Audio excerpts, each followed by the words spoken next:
All right, forgive me. I know this kind of a little choppy. So, all right.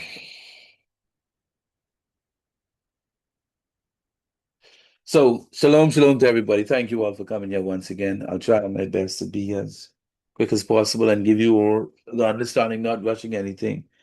Zaki and I prayed, and we thank you for coming here on tonight. And man, I had an interesting conversation with some people today, and I pray, I pray that righteous leadership and righteous wisdom, true righteous leadership, that's wisdom of the Most High, begins to flow amongst all the people of Yasharel. And why am I saying that? Is because Israel is not in a good place spiritually. The mindset of some of our people when it comes to what exists, what doesn't exist, what is true, what is not true. And I want to say this to us. Never should we allow our personal beliefs, or we may not see things that it is written, to put us in a place where we don't believe that something it exists. That's the best way I could put it. Yes, there are many things not written in Torah, but does it mean it's something that is not true? We're not talking about the things that we can prove that is a fallacy. But we must prove all things through the word, through our experiences, and through the experiences of others.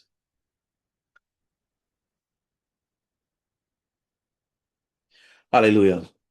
So, as we go forward on tonight, all right, let's start about this. We want to briefly look at some of the themes. We look at dreams and visions. How many people in here have dreams? How many dream and how many people have visions or experience visions before?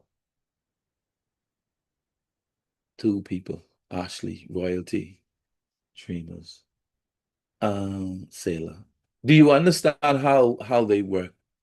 Or do you have you developed an understanding of the pattern in which the Most High speaks to you in dreams? If you dream something, it happens right away. If you dream something, it doesn't happen right away. Or you have dreams and it's all like a whole movie scene or script. Hallelujah. So I had this conversation with somebody before, and they said, where in the Bible does it show that the devil gives us dreams and the devil gives us visions? And hats off to all those who are Torah only. Most I be with you, still love you. And it's important for us to understand context. And I'm learning to choose my battles now. So one may ask, why is it that I'm having this evil, seeing bad things happen in my dreams? Why is it that I'm having these experiences of marine? Let's keep it 100. How many of you have had sexual encounters in your dreams? And I'm talking with the ones where you wake up and you either actually wake up with the feeling that you actually had an event, wake up with the feeling that something actually, you actually ejaculated, you actually climax. Many of us. Now, some may say, "Oh, I don't see that in the Torah, so I can't substantiate that." What? Somebody just dreamed they had sex with somebody in their sleep, and they wake up feeling the same feeling or desire as somebody, if they did it in real life. And we're saying it didn't happen because, or it isn't true because you can't substantiate that with Torah. What are we saying to people about their experiences? Selah? So I've heard that too, that Hasatan can't give us these bad dreams. So my thing is this: so when we have thoughts that are negative thoughts that come from the enemy, why couldn't he give us dreams? It's just that we're asleep with these thoughts. It's the So, same thing. right. So I'm gonna pull up, I'm trying to remember the biblical text in which I pull it from. Mm. So we're gonna look at Job, and then we're gonna look at, come on now, Tomiko, you just talked about it the other day.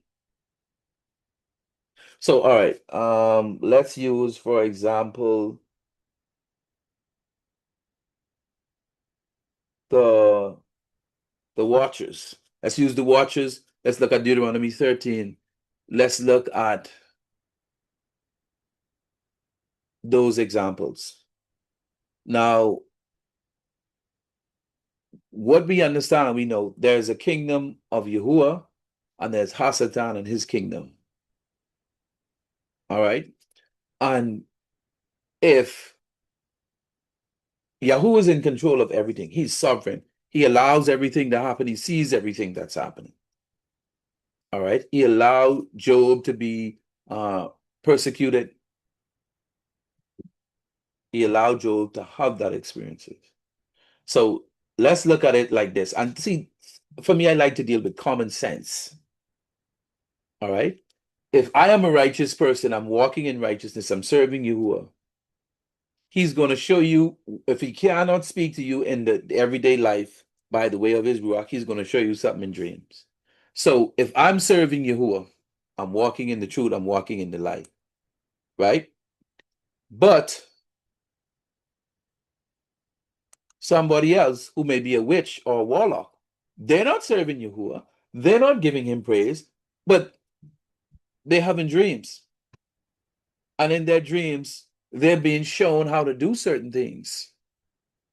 So Yahuwah is giving these wicked people the dreams and the visions to do these things to us, his people?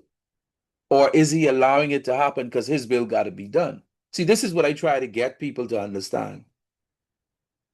Hasatan mimics the kingdom of Yahuwah. There are his servants who serve him. There are his people who worship him. All right. I always use the example when Moses went before Pharaoh. How is it that Pharaoh throw down his snake and they turn into snake? How is it that Moses threw it down? Who? Yes, Yahuwah is sovereign. He sees everything. He allows everything to happen. But where did we know Moses got his power from Hasatan? I mean, from Yahuwah. Where did these Egyptians get their power from? So what are you saying, Moreh? All right. When Joseph and all of them had dreams and the Mosai showed them things, whether he didn't. Now, see, this is what you got to understand. Didn't Yahuwah show Pharaoh a dream in which his kingdom and what's going to happen to his kingdom? He showed him that. He, over in time, he showed prophets, or he spoke to them what is going to happen to Israel. So we're talking about those who are not serving Yahuwah. Don't you think they're having dreams? All right. Don't you think they're having visions? Don't you think they're having these things? These things we don't have to prove. That's common sense. You go to a witch coven, they having a seance on their astral projection. Yahuwah is allowing it to happen because his will have to be done. But guess what? Whatever they go, or whoever they try to protect, if it's not you attack you as well, it ain't gonna happen. So what I'm saying, Hasatan will give his people who serve him dreams and visions. You could scour YouTube and you could hear numerous amount of reports from people who was in the occult, and they talk about these things. Ask any nurse who work in the hospital when patients dying and they telling them, hey, listen, yeah, I'm experiencing this, I'm seeing this. So when people say, can Hasatan give you dreams? No, he may not can give you dreams, but he will try to infiltrate your dreams because it's a spirit world. He will try to infiltrate your dreams. There are dreams sometimes you have, and you dream that the Most High is giving you something, or you may see an angel with you or something giving you something, then all of a sudden, here comes this other person trying to get you to do something that's wicked, and you end up saying no. Or we see dreams where our ancestors come visit us. Grammy come visit you, Mummy come visit, and they dead. Oh, you think that is a familiar spirit? So, okay, why is a familiar spirit? Is Yahuwah telling this? No, he's allowing it to happen. He knows. But what is he doing? Now you know that, hey, this is a spirit that wants to get a covenant with you. You got to break that. There are some things that aren't written, but there are some things we learn through our experiences.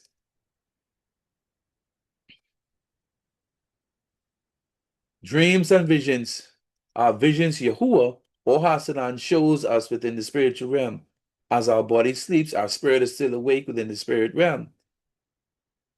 If you serve in Yahuwah, he's going to show you the righteous and the unrighteous things that he's doing or what Hasatan is trying to do. Many of us have had dreams about things or bad things possibly happen that the Most High is showing us. Many of us have seen things where things may happen and you don't pray, then it happens. When you look at Job, Job was tormented. When you read the book of Psalms and you see Solomon's struggles. So not all dreams are from Yahuwah, but Yahuwah knows all things. If you serve in Yahuwah, he's going to protect your mind. If you are having nightmares, then that means there's something you're allowing to happen in your life. I almost sure if you watch a horror movie or scary movie before you go to bed, you may have a nightmare. All right, let's keep moving. And these are some of the breakdown of the word. You know, many people don't describe to the New Testament, but the reality of it is it exists in the world.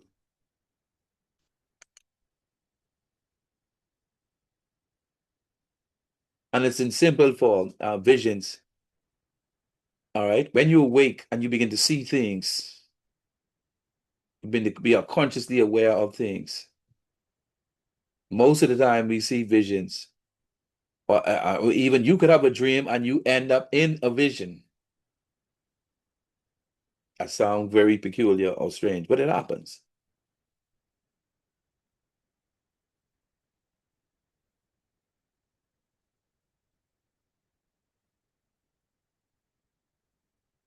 And dreams and visions can be listed in two basic ways, righteous or unrighteous, but they can be broken down into various categories.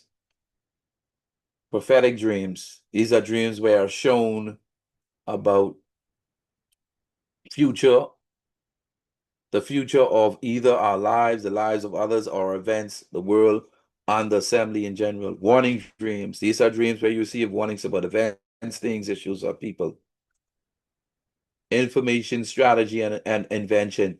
Now, in this category right here, this is where I guarantee you, if you all go search the net and you all look it up, you will see how, like, I don't know if anybody ever look up the person who founded Reiki healing.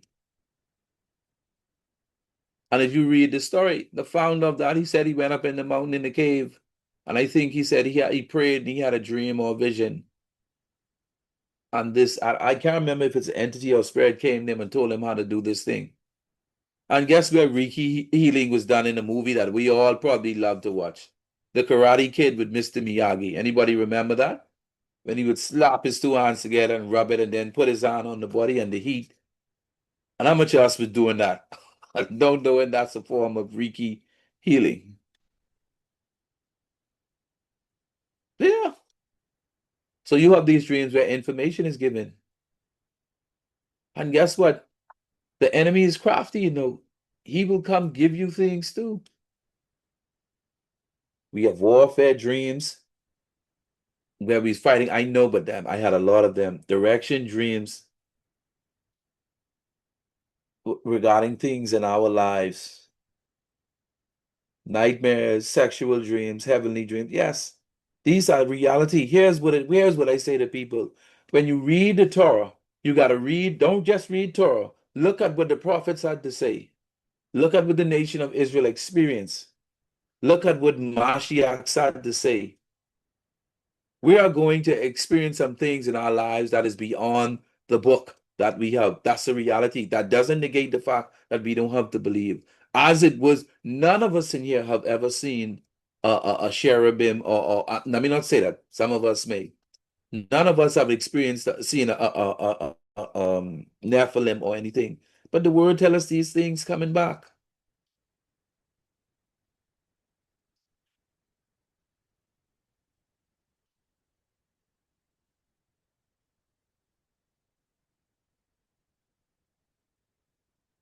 All right. So when we look at this Jeremiah 31, who established a covenant with his people. Um, and what is a covenant? A solemn agreement between human beings or between Yah and human being in which mutual commitments are made. And it exists between people or parties, a context of word, the conditions, the promises, benefits or blessing, the promises, consequences or curses, and a sign in the covenant.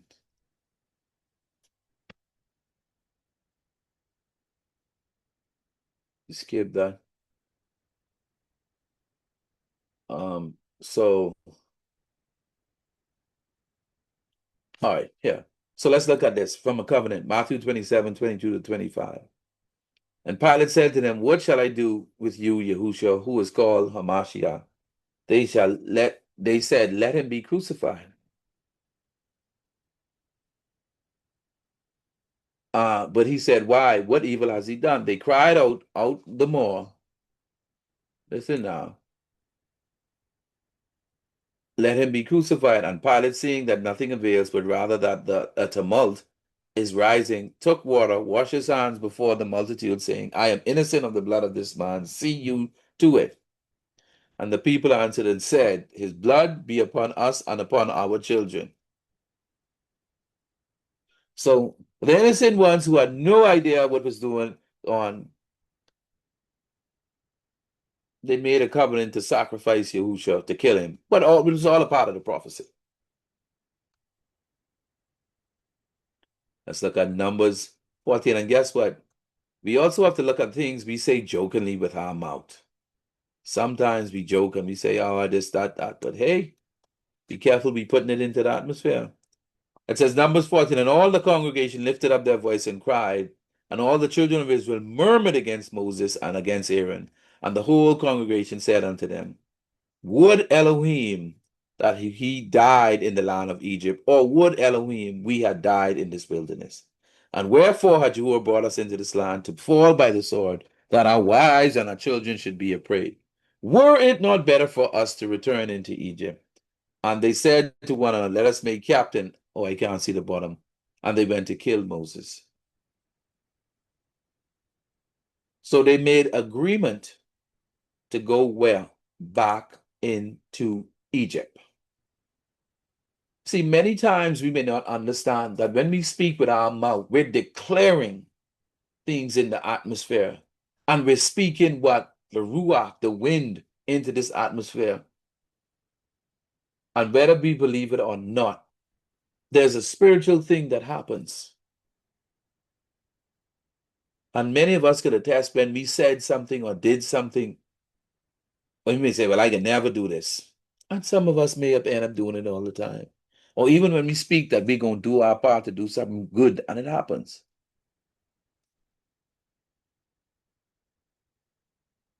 So when we look at dreams, when we look at covenants, the whole purpose of the enemy, if he cannot get us in covenant in the natural life, anytime we do something that violates Yahuwah's command, sex before marriage, murder, adultery, not keeping the Shabbat, we're entering into an agreement or covenant with something else. Whether people want not believe it, if you're not living a righteous, Torah-observant lifestyle, you're living outside of the command. Even in our sin, and grace and mercy was upon us. But the Most High, Yahuwah, He still loves us and He extended to us. But I want you to keep this in mind, you know. Wisdom is free, but we have to learn to apply it. When we begin to accept some of these non-right unrighteous beliefs that we have going out here into this world, and I'm telling you, this Hebraic system is one that is chaotic. The belief system out here will drive people away and into the ground. But we must understand and learn from the experience of our ancestors. Greater works and greater things that are going to happen that have never been seen before. So we have to prepare our hearts and minds for these things. Hallelujah. So, any questions before we move on? Any comments?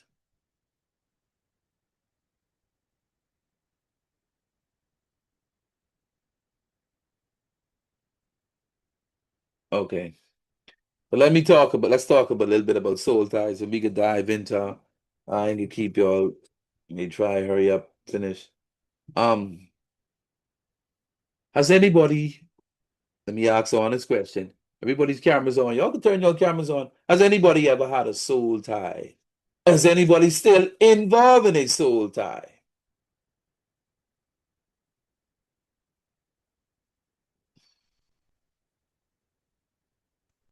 All right.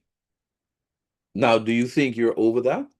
You anybody y'all care to share a bit about it, not all going in too deep? How did it affect you?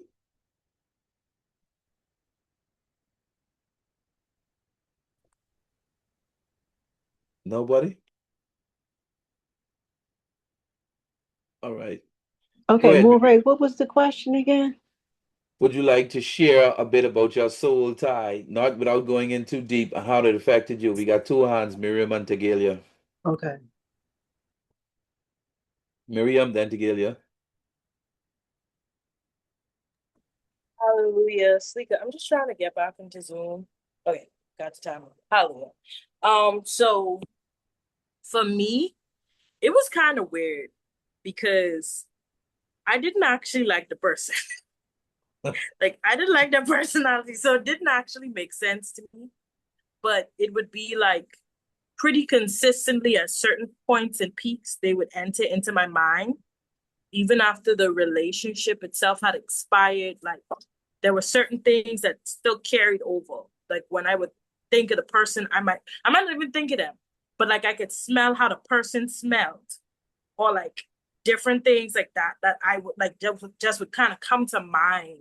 Um, Even after that person was no longer in the picture or in my life, or when it was where like they were still there. Sometimes I would think on the person, then they would reach out just like that. So yeah, hallelujah. I agree with that. Hallelujah. All praises. Tegalia. Shalom.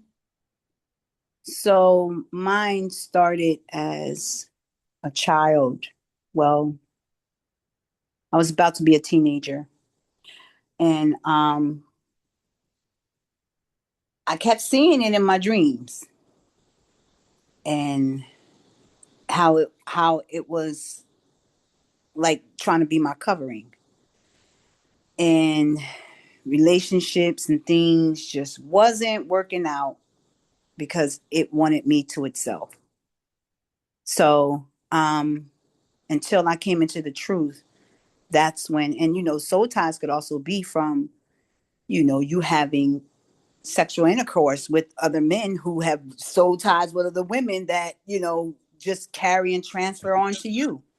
Right. So it wasn't until I came to the truth that that's when the Most High Yahuwah awakened me. That's when I started um, writing out who I had sexual intercourse with and denouncing, renouncing, and yeah, closing those doors, especially to that one that I don't know if it was ancestral or it was just a familiar. It was very familiar.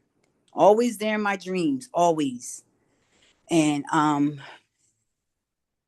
it's a lot of soul ties that I'm still breaking from generational curses, but it's a lot that I have broken that the Most High Yahuwah has helped me to break.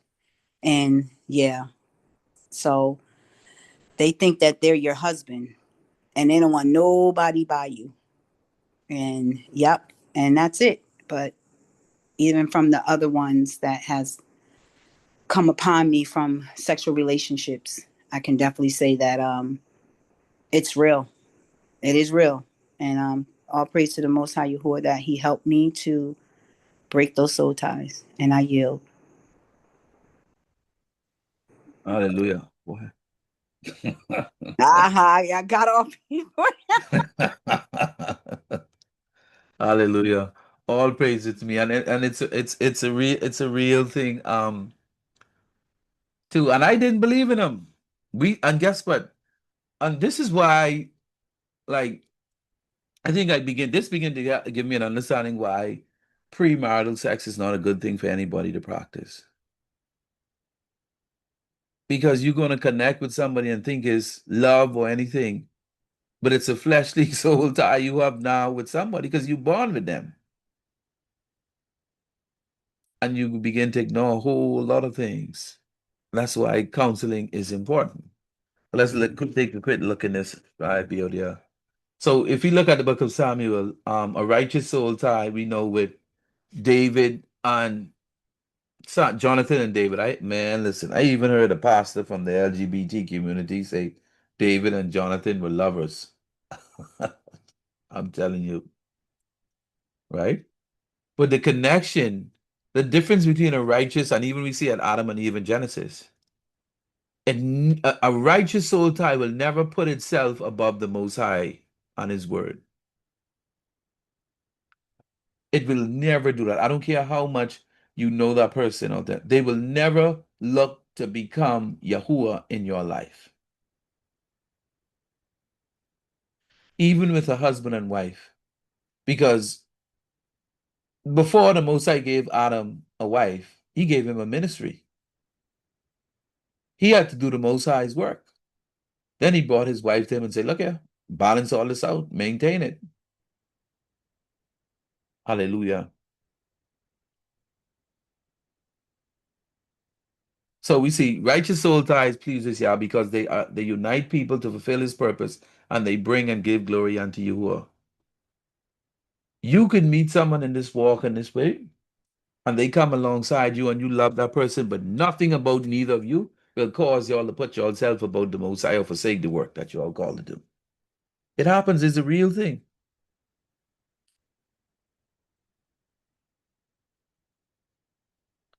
And we see what unrighteous is. What we know ye not, that he who is joined to an harlot is in one body, for two said he shall be one flesh. And we know that. And then you fall in love with a harlot and thinking it's love. No, no, no, that is not love. And one of the greatest, listen, it's one thing to have a mental and eternal feeling for somebody, an overzealous feeling. But oh, when there's a connection that comes, that turns into obsession and infatuation, all type of things. And this is what we have to guard ourselves from, especially when we coming into new relationships or going into new friendships or anything.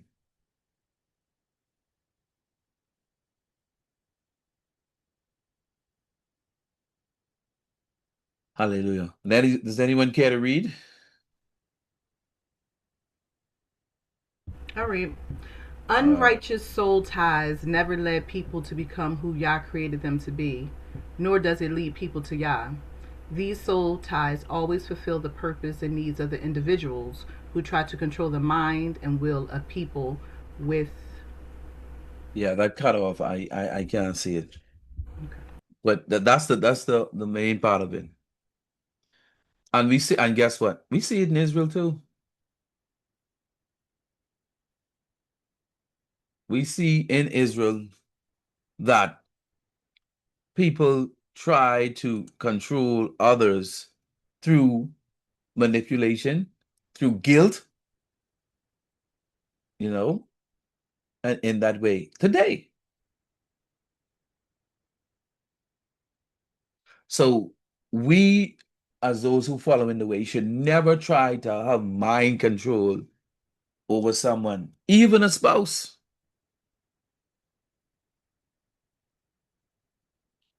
We should all be willing to do things of free in thought and free in heart. Hallelujah. Are there any questions before we move on?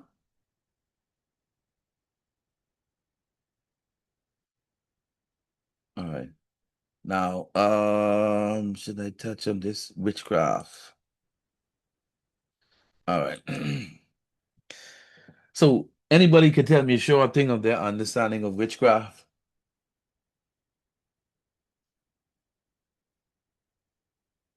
Oh, buddy.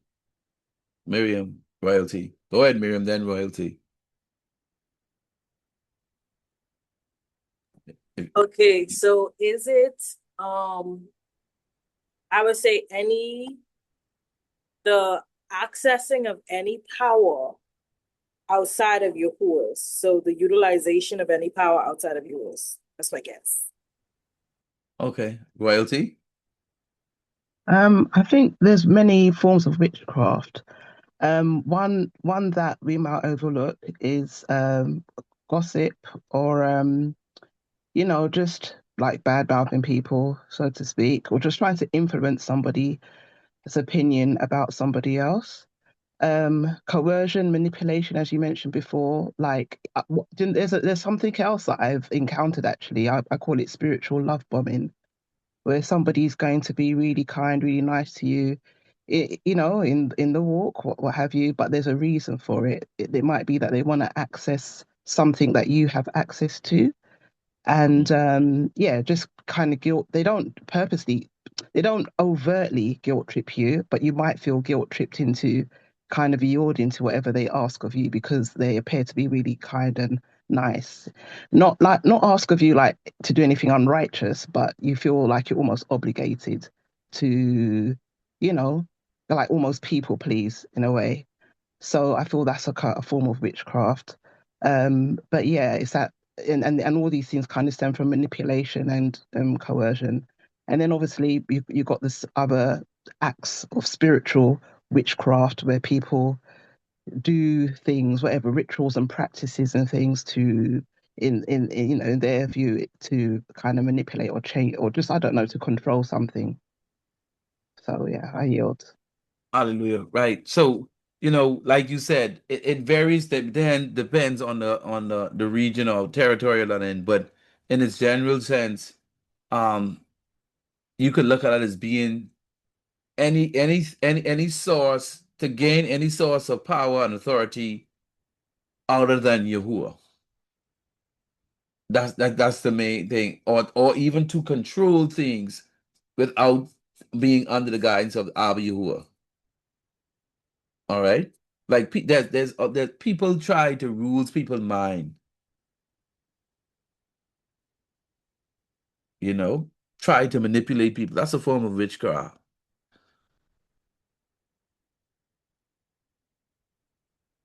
And then, like I said, it is the practice of what the practitioner, a witch or female or warlock, a male, practice various not supernatural abilities such as casting spell, using and use of magic, especially black magic rituals, which includes the use of spells.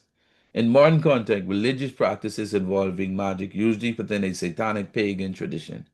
Witchcraft, in a broad term, varies culturally, that I know, and societally, and thus can be difficult to define with precision. Because but the cause of it, the main part of it is anything outside of the will of your Most High, the Most High Yahuwah.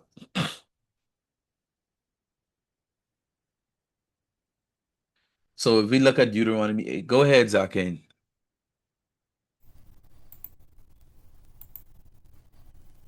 Shalom. I just wanted to say I've had experience with witchcraft, and when I was just coming into the awakening, I had a lot of zeal and a lot of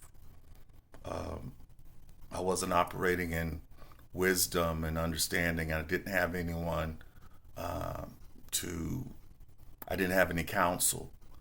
And I got connected with a woman in Ghana, and she asked for a picture. She needed a picture of me. And I sent her the picture, and she blew this picture up. And I found out that later on that she had put this picture up and in her home. And from that, uh, I ended up. I still don't know how it happened, but I ended up a woman I never met before. I ended up um, buying her a well in Ghana when you get an apartment, you you pay the rent for the year all up front. I end up moving her into a new apartment, brand new, just built, paid the rent up front, washer and dryer, stove, flat screen TV, and also paid her child's way into school. And I found out later that it was witchcraft. Wow. and I gotta admit, it was because I dreamed about her. I thought about her all the time. She could do no wrong. And yeah, I yield. Wow. Alicia, that's powerful, Zakin, and I think that's important for people to know because especially if you're already involved in a relationship with someone, you think it's just you naturally feeling or having a desire from it. And listen, it's a real thing. It's a real thing. When I think about as a child back home in the Bahamas, you want someone to love you, you write a letter, get a picture of them, tie it up on rope, put it in a bottle, and bury it. I'm telling you, but it's a real thing. Go ahead, Felicia. Shalom. I just wanted to ask a question. Um, in regards to the prayers of David, I know some people have different feelings about them, but would you say that they are contrary to the will of the Most High? Would you see that as a form of witchcraft or not? Say that. I'm Say that I'm not again. sure. I'm talking about the prayers of David in the book of Psalms. Right. When you look at those prayers, we know that David prayed a lot of things. Um, and I'm just thinking about what you are saying in this instance. Do you feel like the prayers in the book of Psalms from David were prayers that was contrary to Yah's will or parallel with Yah's will? Did you see any of those as a form of witchcraft or anything or not? No, I think that Wade was dealing with a lot of issues in his personal life, especially after the fall, after he fell with Bathsheba. Is that a right name? Yeah. After she fall with that, I Yeah. think the judgment, but it's like we're reading about his trials and his mental state of being he had to deal with after he um fall or and listen, going to war and murdering and killing people is that's not an easy thing. See, because I think we read it and remember they had swords and shields, right? So you can imagine them seeing people spared, people chopped up, people chopping out blood everywhere. So that's the state to be in too. So I think we just saw David crying out because of some trauma he was dealing with. I don't think it was witchcraft that he was dealing with. Are you referring to no, that was Solomon. But go ahead. No, but I don't see it there. I see it as him dealing with a I lot of didn't either. issues. I don't look at it that way, but I was just wondering because I know some people think differently when it comes to prayers. So I just looked at the prayers from the book of Psalms and I just wondered, was that the case? I don't think so, but I was just curious to what you would think since you were discussing witchcraft. Right. Yeah, David dealt with a lot. um, when it comes to that type of thing. And he had to deal with a lot of things as a king. See, everybody want to be a king until it's time you understand the pressure that the king had to deal with as a whole. And also he was a righteous judge too. He had to be a righteous judge, but he dealt with a lot of even some like if you read Psalms, what it is, 109. Has anybody ever read that? You read that? David say, let the sin be upon the family forever and make their children vagabonds. I'm like, what on earth?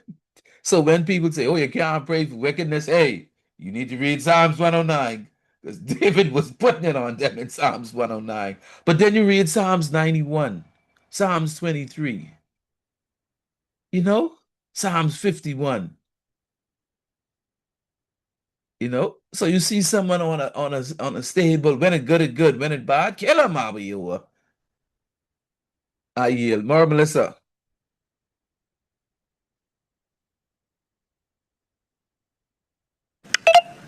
Shalom. I just wanted to revisit what Zakane just mentioned in terms of photographs and just affirm that it is very dangerous in certain practices. There was an example of someone who was in our church when we were pastors in Christianity, where she was upset with her boyfriend at the time because he wouldn't commit to her. And it came out because she had confessed these things to us after the fact that her mother, who was involved in Santeria, showed her a way to manipulate this man's picture using honey and a jar and just different things, as well as a fragrance and a potion to lure him. So within several weeks, they were engaged and married. So I do want to affirm that there are occult practices that deeply manipulate someone's image, whether it's an effigy, whether it's dolls or different things like that. There is witchcraft manipulation that happens with someone's image. There are different cultures, specifically like indigenous peoples, Aborigines, the Amish, and different things like that, even within some Islamic traditions who don't believe that that one should even take photographs of themselves, whether it's a form of vanity or different things like that. But there are religions that believe you're capturing someone's soul when you take photographs of and I yield. Hallelujah. All praises be. Hallelujah. But listen, listen. Let me say this, and I'll go ahead to Gilly, and I'll go after you. I'm gonna be real quick. That's why I like taking pictures. Okay, I yield.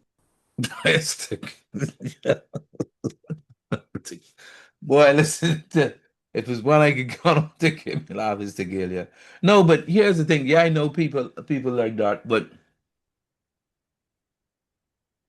I don't think we understand the spiritual realm that exists in this world we living in. Divine Prospect just did a video on the Shadim and the encounter he had with them. I'm going to say this. A lot of people are going to be swayed because their lack of belief in a kingdom that exists that is against the Most High. I'm a strong, strong believer in the righteous and the unrighteous. Not that I fear the unrighteous now, but I know it exists. And I say this to people, you cannot tell me wickedness don't exist when you could go on YouTube and pull up tons of videos, Zakane, of people who experience the exact same thing that you experience. So it's all a big coincidence or a big lie. All right? They call them love spells or love potions where you're over infatuated with a person. And like I say to people, you don't believe in it exists? Just go ask anybody who's been in the occult. And you know what it is? They cry when they come out of the cloud. You know who they say is the weakest ones? The ones who don't believe. They're the easiest ones to get. Melissa, I just wanted to add an additional comment. So this is even in the awakening. It's I think we have to learn how to respect one another's boundaries, even within the awakening. If somebody is saying to you, please don't take a photograph of me, they either have their own personal convictions about that. And I think it's something that we need to honor. Also, as well as touching and hugging, because that is a transference. If you listen to one of the speakers at Mega Conference, I think his name is Joshua Joseph. He was talking about like energy vampires and different things recently about a post. I think we need to not be offended when someone sets a boundary in terms of, whether it's I prefer not to hug, or I prefer not to shake hands, or I prefer not to be in photographs, or different things like that. And everyone has their own reasons for that, right?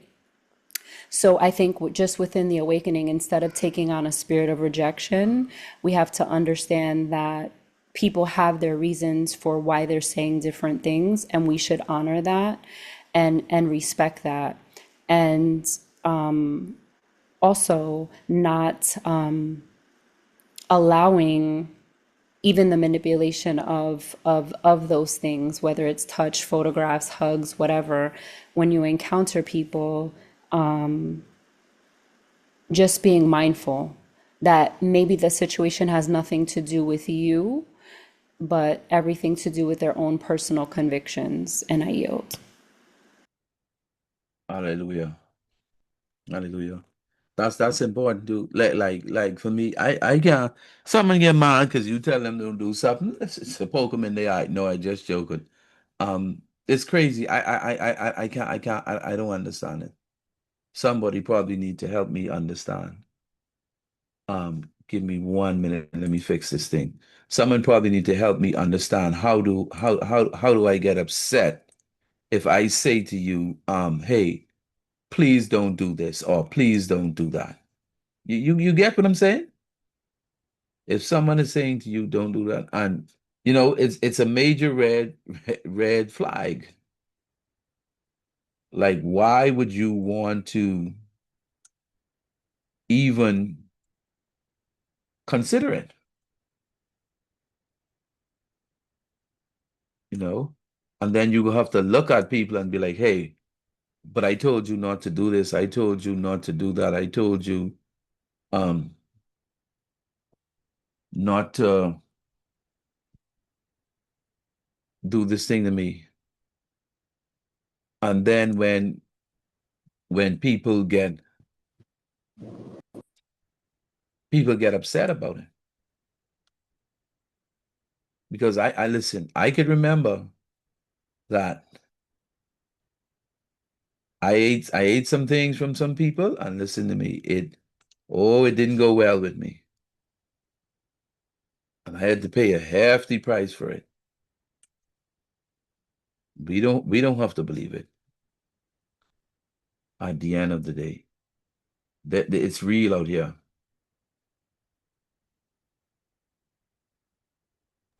Okay, Hallelujah. Moreh. Even in our dreams, when you eat something, boy, that ain't right. No. But see, you know what it is. It is people not, and this is the danger. Like, it's okay for you not to believe something, right? That's fine. But for me, I have a serious issue when it is be taught to others. And in this awakening, there are a lot of personal doctrinal beliefs that is not in line with the Most High, And then you hear it, well, I don't believe that. No. But I can tell you this, like I tell everybody. The Euphrates River is drying up. You don't hardly hear much for that, right? But guess what? It's happening. And they're finding a lot of crazy things under that place too. But they're not talking about it. Because why? They don't want people to realize, hey, this book that we've been saying is not true for years. You know what? It is actually true. You know? So, all right, I fixed that. So let us go back here. Where did we stop? All right. And so go ahead, Sailor. I just wanted to say be mindful of gifts that you receive as well. Um, I was dating this guy some years back. He was from one of the islands, and he had gave me some some type of oil, and he was like, "This is for your hair." So I said, "Oh, I took it." I said, "Okay, thank you." But when I smelled it, it smelled like a man, so I never used it. So I just sat it on my dresser. And one day he was like, "Did you ever use that oil I gave you?" And I was like, "No." He was like, "Give it back," and I gave it right on back. But just be mindful of the things that you receive. And I yield. Hmm. You must be no, you might lose your mind. Listen to me, yeah, yeah. All you got to do is talk to some people. All you got to do is talk to some people about it, and you'll see. I tell you, one time in the Bahamas, I walk into the old bear shop by accident. Didn't even know. And I was like, oh, I'm in the wrong place. Out the door, you know? All right, Deuteronomy 18:9 through 14. When you come into the land Yahuwah your Elohim is giving you, all right, you shall not learn to follow the abominable practices of those nations. There shall not be found among you anyone who burns his son or his daughter as an offering, anyone who practices divination or tells fortunes or interpret omens, or a sorcerer, or a charmer, or a medium, a necromancer, or one who inquires of the dead. For whosoever does these things is an abomination to Yahuwah, and because of this abomination, Yahuwah your Elohim is driving them out before you. You shall be blameless before Yahuwah. For these nations which you are about to dispose, listen to the fortune tellers and diviners. But as for you, your Elohim, Yahuwah has not allowed you to do this. Here's the crazy thing. There's no way you could read this and say to me, there's no such thing as demonic beings. So why are Yahuwah telling these people not to do these things?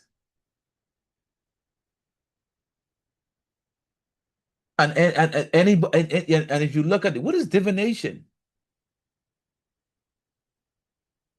What is divination? A divine is someone who speaks to spirits, to know things, to tell fortunes or interpret things. A diviner is also somebody who sees. They look by spiritual wickedness. They go into the spiritual realm to see into your life. Necromancers, people who talk with the dead.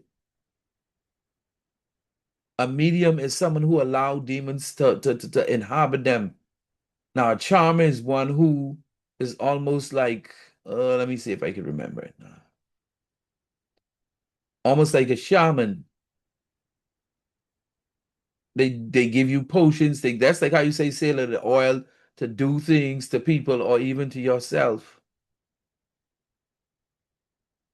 And that's why, let me tell you, a lot of these, something I'm realizing, a lot of these makeup companies, these cosmetic companies, trust me, a lot of them use the same type of charming. They use these things, these fragrances.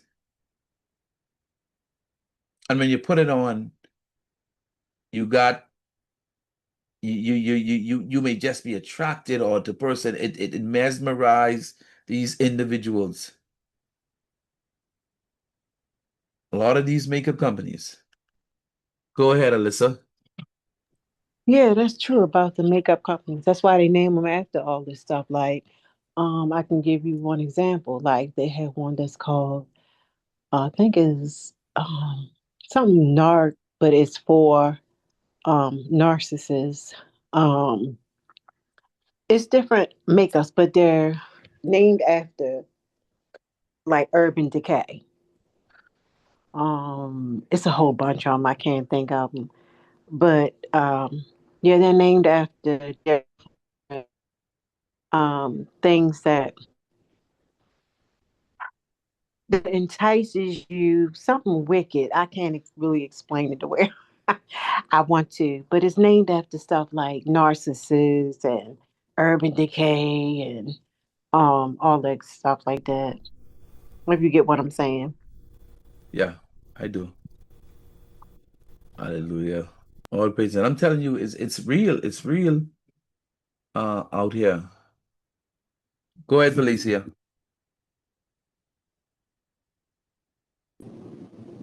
Is that me?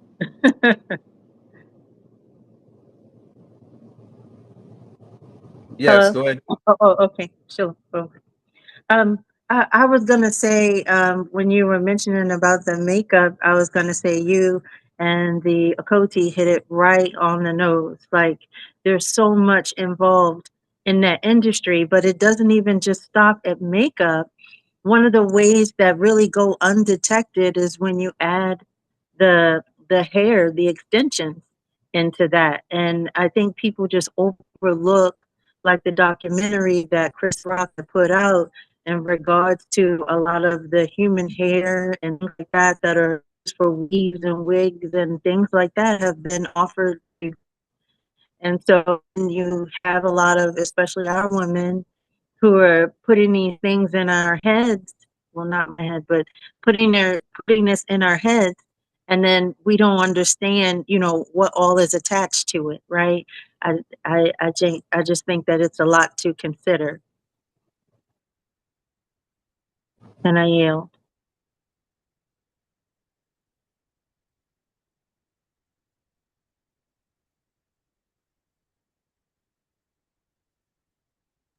You're on mute, Moreh. Sorry. Yes, good, well said. And I want to be clear that not all here, because there are African people who are making weave from sisal, palm tree bark on the, I think it's what's the other tree bark? They're making it from the tree, and they're making hair from it and dyeing it. I know in China they make these synthetic hair from chemical, and I know in India the temples that they see they got these um these hairs from that they dedicate these hair to the temple, but not all bad. But like I encourage everybody, whatever cosmetic you buy, read the instructions, look up the history behind it. If you're buying weave, look at it, see where it's coming from, see what it's been through a process. Because I know in one videos, but after these people, it's in India, it is almost like a sense of enlightenment or pride thing to cut their hair for their hair to be received in this temple. And it's actually an old temple. I could find the video hopefully when we stop to show you all it, you know. But I had a conversation with a brother of mine, and I'm gonna say his name, but to hear people say that demons do not exist is heart crunching. It's heart crunching. These here, this is Baal. This is an idol. This is a statue. This is a figure. The statue is not real. I mean, when I say not real, this statue here is just a statue. It's like an altar. But the being that is behind this, there's a deity behind this. See, I'm not only Torah observant, but I'm looking at what history has shown, what has been proven. Even today, you go into Yoruba culture and you see that thing spinning around with the people dancing around it, and then when you look, there's nothing underneath that. What is moving it? You know? And these are what they pray to these things too. But here's the thing, some of the things happen for these.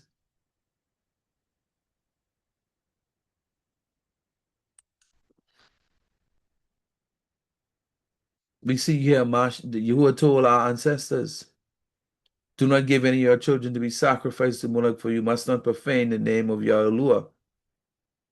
Why did they sacrifice our children? Or was they just doing this because this was just an idol? They nothing. No, they were sacrificing to a deity that they know they exist.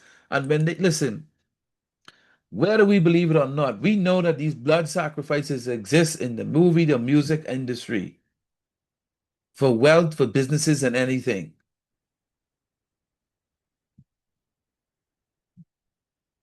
You know? So if Yahuwah is telling you not to do it, and you do it, you mean it ain't real? It's all a sham? Come on now. That's a video I had. It wouldn't pay. So one of the things we see Yahuwah told our people to do, Psalms 106, it's 30, 44. They did not destroy the people as Yahuwah commanded them, but they mixed with the nations and learned to do as they did. They served their idols, which became a snare to them. They sacrificed their sons and daughters to demons. All right? This is the book of Psalms, chapter 106. They poured out innocent blood, the blood of their sons and daughters, whom they sacrificed to the idols of Canaan, and the land was polluted with blood. Thus they became unclean by their acts and played the whore in their deeds. Then the anger of Yahuwah was kindled against the people, and he abhorred his heritage because of what they did. What time is it? I want to stop at 9. So when we look at these various different forms of practices, and this is something we all, even if we know if we never practice it, but our family did. Divination, the practice of seeking knowledge of the future or the unknown by supernatural means outside of Yahuwah. Necromancy, the supposed practice of communicating with the dead, especially in order to predict the future. But we know that's familiar spirits they communicating with.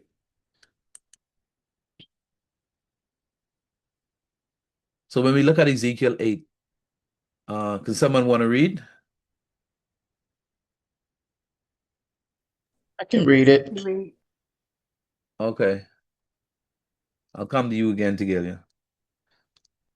Go ahead, And Renaya. he said, And he said unto me, Go in and behold the wicked abominations that they do here. So I went in and saw, and behold every form of creeping things and abominable beasts, and all the idols of the house of Yasharel portrayed upon the wall round about. And there stood before them 70 men of the ancients of the house of Yasharel, and in the midst of them stood Yazaniah, the son of Shaphan, with every man his censer in his hand. And a thick cloud of incense went up. Then said he unto me, Son of man, hast thou seen what the ancients of the house of Yasharel do in the dark? Every man in the chambers of his imagery. For they say, The Yahuwah seeth us not. Yahuwah hath forsaken the earth. Hmm.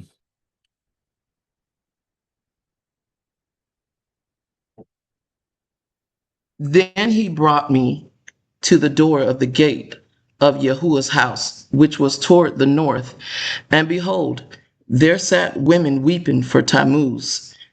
And he brought me into the inner court of Yahuwah's house.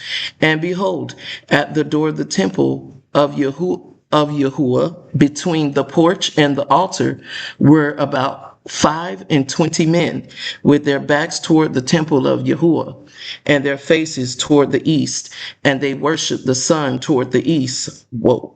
Then he said unto me, Hast thou seen this, O son of man? Is it a light thing to the house of Yehuda that they commit the abominations with which they commit here? For they have filled the land with violence and have returned to provoke me to anger. And lo, they put the branch to their nose. Therefore will I also deal in fury. Mine eye shall not spare, neither will I have pity. And though they cry in mine ears with a loud voice, yet will I not hear them. All because what? They begin to go into the things that are not of Yahuwah. All because of that. And today, these practices stop? No, they don't stop. They're still happening. And this is being done in the door of the temple, in the courtyard of the temple by the elders, defiling the house of the Most High. When sin begin to enter our life, we bring on a spirits, and these spirits bring on other spirits. And you know what they do? Contaminate our lives.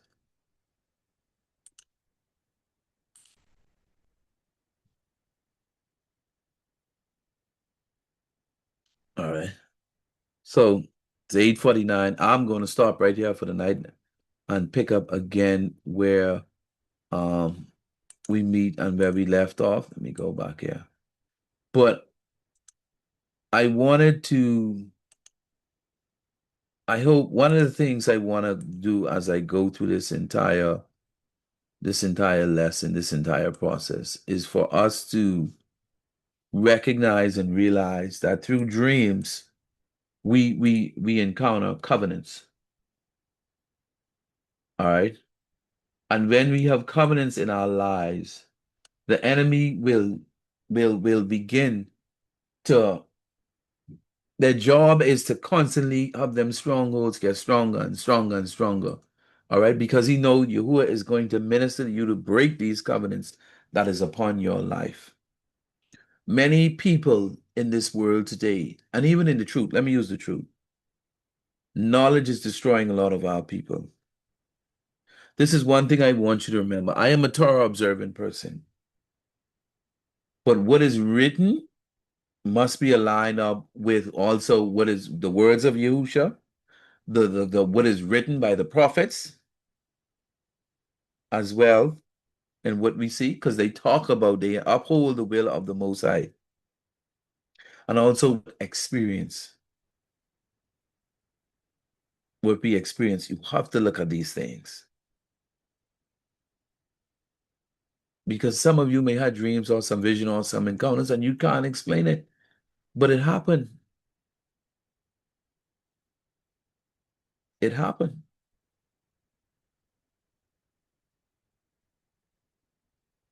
So I'm going to yield right there for tonight. And if anybody have any questions, any comments, or anything they want to say, please feel free to say.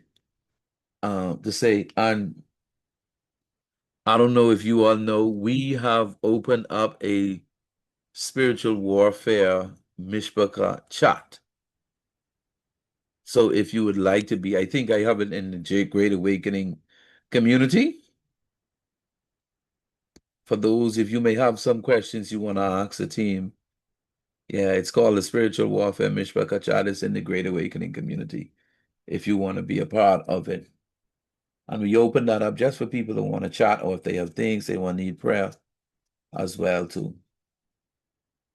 Yakin Yeshiyahu, you could raise your hand. I just want to make a comment. Torah is Yahuwah's instructions on how we are to worship Him, treat one another, and live in society in harmony. So, I mean, why would these things be found in Torah?